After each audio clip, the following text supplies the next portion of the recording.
That Book Red for the last 40 years. And today I have my special guest, empowering growth through marketing and entrepreneurship, helping millions reach their full potential. One of his advocacy, no other than Mr. Red. Oh, yes.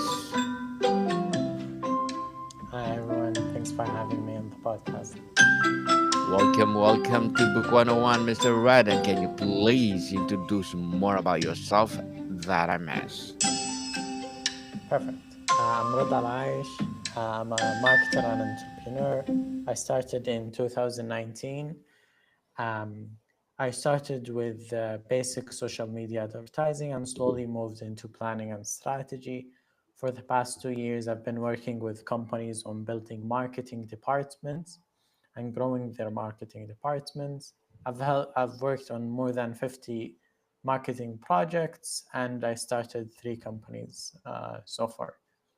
So this is my journey. I'm aiming to become a serial entrepreneur, building multiple businesses that affects human development.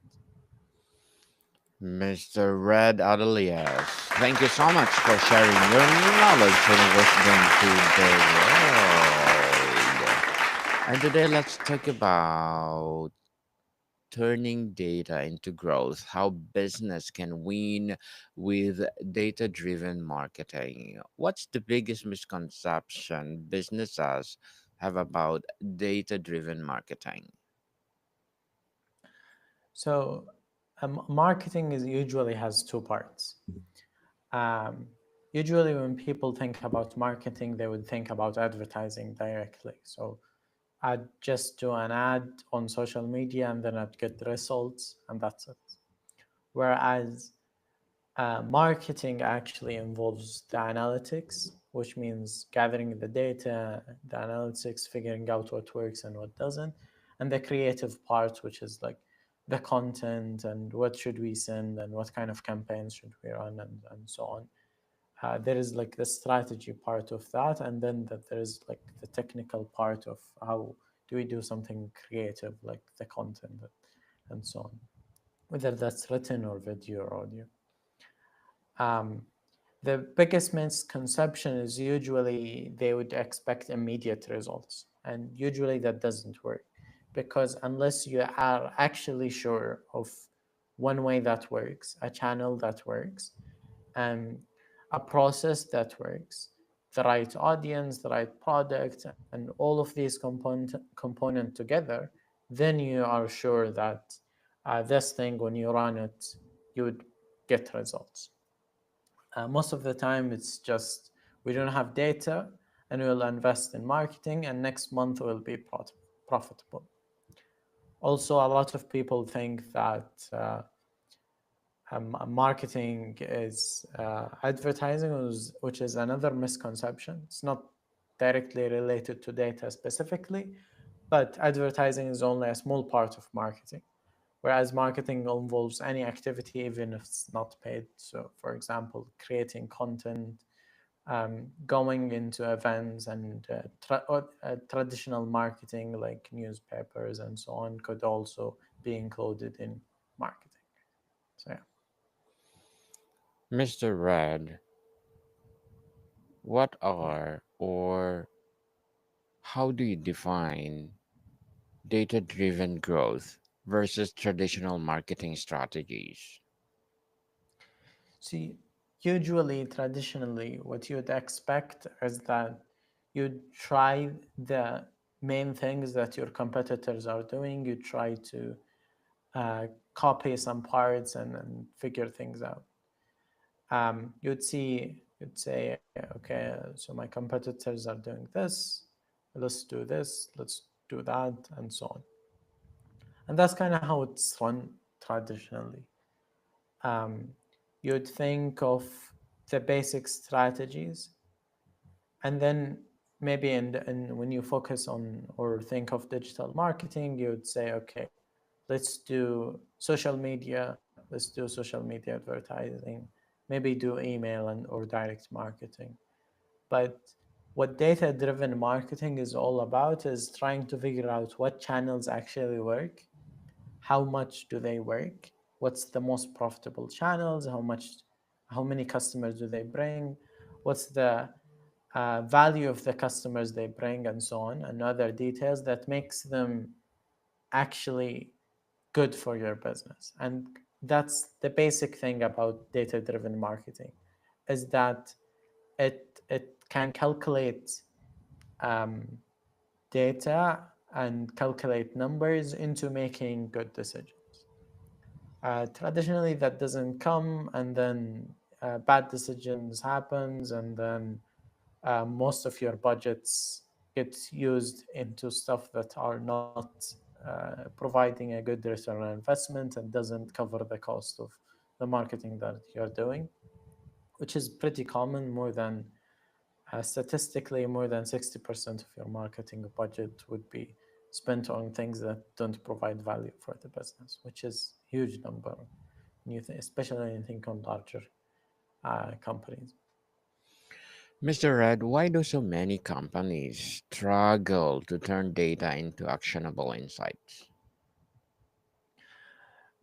It's common when you use digital channels to see data. So, for example, you go into social media, you see numbers of impressions, how many people saw this post, how many people engaged, and so on. But you can't utilize the whole user journey or the whole experience into something that actually makes actionable decisions on what to do and how to do it. So imagine how people hear about it, how interested are they in buying the product, and then actually buying the product, and how much did they like the product? Would they buy it again, for example, and then would they recommend it to other people to buy? All of this is a whole journey, and you have to be able to measure each part of this journey. Most people, when they have some certain data, they can connect it to the user journey, and then therefore they can't make the right assumptions or the right information, understand what actually is it that they can utilize this information for. So this is why uh, data led marketing is important. Excuse me. So, Mr. Red, thank you. Let's talk about identifying and leveraging data. What types of data provide the highest ROI for growth? Usually, one of the most effective marketing channels is direct marketing. So, direct marketing means that you have contact information, usually email. It's very common to have WhatsApp or phone numbers in the last few years because of WhatsApp API and so on. But basically, when you have a two-way interaction with your customers, it's usually most effective. Um, so the most important data to have is, I'd say, leads. So how many people are actually interested in knowing about the current products, what are you doing, and what's the business doing, and so forth. And then once you know how many people um, are interested in looking to know more information, the second most important information would be how much can you actually convert them. That's when you think about the journey from like an entrepreneur perspective. When you think about it more of a financial decision on what should we focus on, then two numbers are important.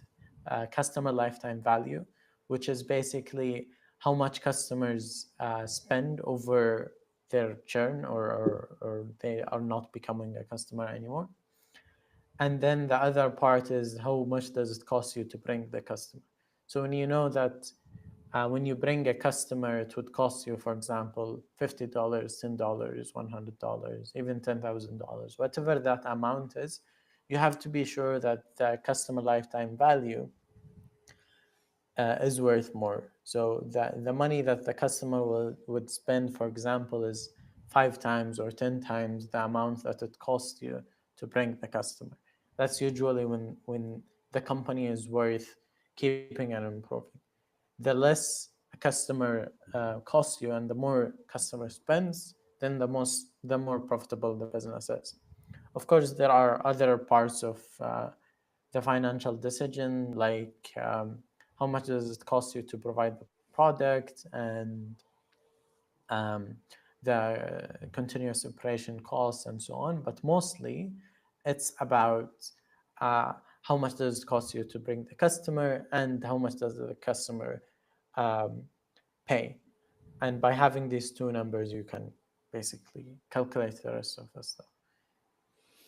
Mr. Rudd, what's the first step a company should take become a truly data driven? I'm sorry, can you paraphrase that? I'm not sure I understand the question. Yes, what's the first step of a company should take to become a truly Yeah, data driven where they can use for the growth of their company? perfect. So the first step to take to be a data-driven company is to collect the basic contact information of your customer, the basic demographics. Usually in physical stores, for example, you see it's common to take phone numbers. For example, when you buy something, they register it into the system with their phone number, and then they provide loyalty points. That way, they can track which customer spends more, how much does the customer actually spends, and other data. If you're online and in an online store or anything, you'll probably already have that data, because when someone buys by their email or their phone number, you already have the contact information for them, and then you can already collect that information. After that, you'd be able, it's the best idea to make sure that over the user journey, you have analytics throughout them. So that includes your website. Website is linked to social media advertising. Any channel that you're basically using, you have analytics for to be able to measure. So one of the common tactics is when you're providing links, for example, in newsletters or sending them on WhatsApp, or maybe even for an influencer, is to have something called the UTM code. This link, this UTM code is put into the link to be able to measure which channel did the people came from and other data, basically. By having this data, you could like measure every part of the interaction from the customer, alongside of when people came from this link, what did they do from basic tools such as Google Analytics, for example.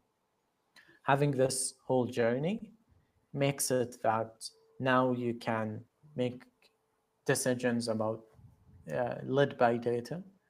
Of course, you have to make sure that you don't misinterpret the data and actually understand the reason why this number is high or low, or um, however you feel about it, or however you can compare it to other industry metrics. Mr. Rudd, as empowering growth through marketing and entrepreneurship, what are your short term and long term goals? I'm focusing on building companies. I'm very focused on being a serial entrepreneur. So, um, short term, I'm focusing on how can I leverage my current resources to provide the most value. That's kind of like the methodology I'm thinking of. Currently, I'm working on learning some of the skills that I have gaps on in starting companies. Um, I'm currently as well working on the field of corporate training to figure out how do companies actually train their employees and improve them. Trying to understand the intersects of the market, how does it work, and so on. Doing some market research and building up my reputation and credibility to be able to convince others that I can actually provide value. As for long term, um, I would love. I'm working towards becoming a serial entrepreneur that's involved in human development and provides value to society. I aim to build companies that does this. So basically, building one company after the other, after, of course, establishing the company so that it can run without me and provides the value to that it's meant to start and solves the problem that it has from the get-go. Good luck to your goals, Mr. Rad, and looking forward for more success. Thanks. And what would be your piece of advice for those people out there who want to be like you? I'd recommend, if you want to become a serial entrepreneur, is that you try doing something. Um, Basically, most people would think might a lot of people might think that they might, for example, drop their job or something to focus on it full time. You don't need to do that. Some people, like students, might think it's very hard and difficult. Even running something very simple as an online store, buying and selling something, uh, doing a lemonade stand can be a good way to start building your business acumen and figure things out. So just try to do something that has the basic business fundamentals. Even if it's small, it doesn't take you a lot of time, it doesn't bring a lot of money. The idea of it is, can you build it and can you actually start with it? That's kind of the first step. Once you do that, you'd be able to see multiple paths opening. You'd be able to apply multiple things. You'd be able to establish some kind of credibility on what did you do before and so on. Um, so I'd recommend starting and trying, and then with time you'd be able to try with bigger things and more important things that provide more value and so on. So you might start with an online store that costs you maybe $1,000 or $500, but after that you might do a business or maybe a bigger online store that costs you like 10 times that, 100 times that, 1000 times that. With time you'd be able to do bigger things and then possibly even focus on that business or other businesses that you're working on. Thank you for that advice, Mr. Rad. And can you please recommend a book or books that influence your journey? So since I'm a marketer first, entrepreneur, I learned a lot from the book Scientific Advertising. It's kind of an old book, and maybe the language is kind of old and so on. But you can read summaries and overviews of the book. Basically, it teaches the basic strategy of how to think about customers, understanding customers, doing your market research, testing, analyzing, tracking, and measuring, focusing on the customer and trying to figure out the whole journey that they go through to actually convert and so focusing on things that drive results rather than things that are flashy or that gets into vanity metrics. So I think um, scientific advertising is definitely one of the best books.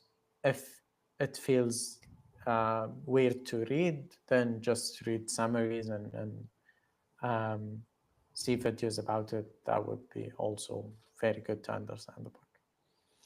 Thank you for that recommended book, Mr. Rad. And what emerging trends in data analytics or yes, should marketers prepare for? Um, uh, you Since AI has been like a huge part of our lives now, data has been kind of moving into how things work and try is going to be implemented in every part of how we do things. So, for example, um, analytics tools are using more AI to be able to figure out what's happening and um, what kind of suggestions there are for based on the current data that you have. There's also ways to do more experiments into figuring things out. So, for example, you'd be able to test more creatives, you'd be able to test more videos, you'd be able to test more text, you'd be able to ask for advice from the AI on what kind of experiments to do. For example, try to understand um, the customers and other details. So all of this is part of um, tools that can be utilized and changes that are being happening in the market. So one of the things, for example, is search engine optimization is less effective because a lot of people are starting to use ChatGPT or other um, AI tools to find information instead of Google or other search engines. So you'd be able to see that trend, and by understanding that trend, you'd be able to utilize it into something bigger. Definitely something bigger. And before we wrap up our discussion for today, Mr. Red, I'm inviting you to please to listen to my other podcast, people. My other podcast, because my abstract essay is already in fifth season, abstract poetry in second season, and my book 101 review in fifth season too. Comedy 101 in second season, and my food 101 in fifth season as well. Geography 101 in fourth season, and my baby podcast Law 101 and mental health 101 Love Letters in third season, and Movie 101 Review and Music 101 in fourth season, and Science 101 and Sex 101 in its first season. Please listen to them wherever you listen your podcast. So, Mr. Rad, if a business could only focus one data-driven strategy in 2025, what would you recommend? I think the easiest thing to do, if you have money, then utilize social media advertising and other types of advertising. By being able to measure these advertising and what results do they bring, you'd be able to easily create something valuable. If money is not the easiest thing to utilize, then it's better to try with content and creating credibility, testing out different messages and see what resonates to create more content that's memorable and viral, to be able to reach the target audience, collect their information, and move them slowly into the journey. So those are the two things that I think. Yeah, I think everyone should focus on both. But if money is an issue, then just writing content and figuring out what content actually gets your customers is probably a huge investment that you can do. Mr. Red Alayas, thank you so much for sharing your knowledge and wisdom to the world. So can you please invite our listeners, our viewers to support your business itself or whatever projects that you're doing right now? Yes, thank you. I'm happy to be here and I'd love to help anyone. You can always check my LinkedIn um, and my website. My website is redhalayes.com. And my LinkedIn is with my name, redhalayes. And I'd be happy to share and connect with anyone in marketing or in business. So, yeah, thank you. Yes, people, let's support Mr. Red Alayas because if you support him, for sure, more and more empowering, data driven to come. So, Mr. Red, thank you so much for your time. Thank you. Marticom people, see you soon.